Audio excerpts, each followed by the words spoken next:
I thought I'd rather talk to this because you see, the thing is, yes, you can create a pixel in Facebook and you can pass values into Facebook and then look into reporting in Facebook and figure out, well, how many people did add to cart, what was the final revenue number, and so on. But the simpler way is just put UTM tracking on your ads that you're running on Facebook. So here's my trial account essentially. And let me show you the simplest way to be able to identify when a transaction came from Facebook or not. It's the easiest way to do this. You don't have to install any pixels from Facebook apart from just the basic tracking pixel on the pages side.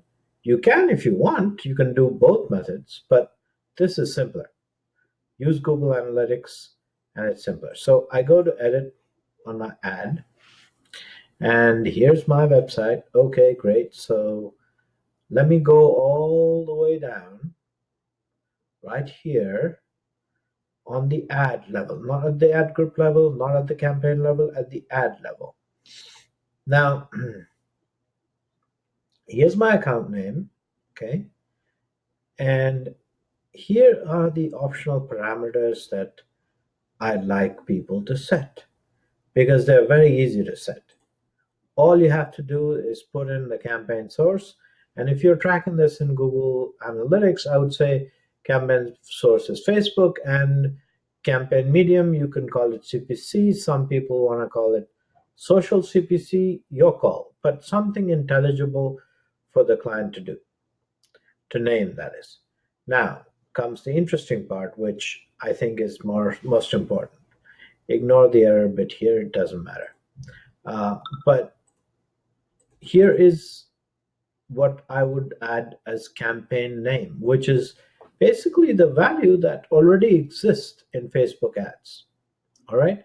All you're doing is passing that value through into the UTM parameters, which are then properly captured by Google Analytics.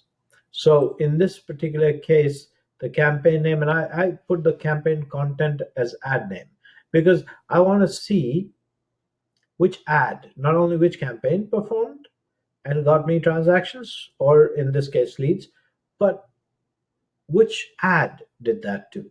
Okay, so it's fairly simple. That's all you have to do. And you can see the parameters are available to you below.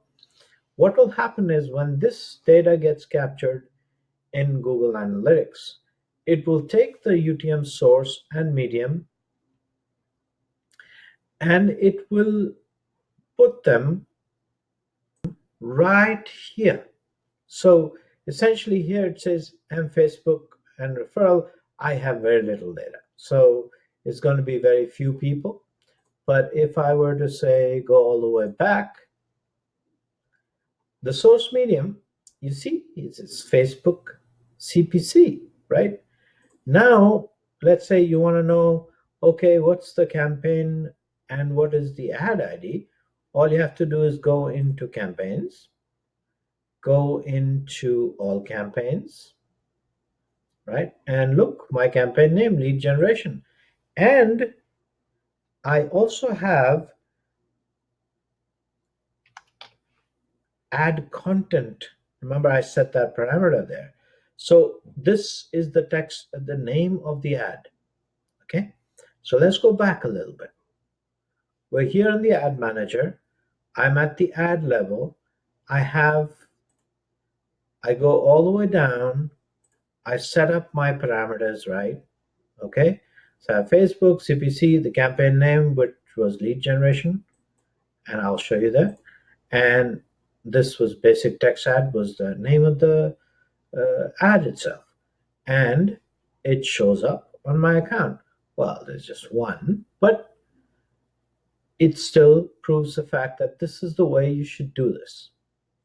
You will lose some traffic because these platforms are not always talking to each other correctly, but this is the best way to go. So if I was in the business of actually selling things, well, I know right from here, and here I would have my e-commerce and I would see how much conversions, how much money I'm making by the ad. And if I have add to cart goals set up, I will see that here too. So it depends on whatever goals you want to set up. So I would advise against adding a pixel in uh, Facebook. Just use the UTM parameters, and that's all one has to do.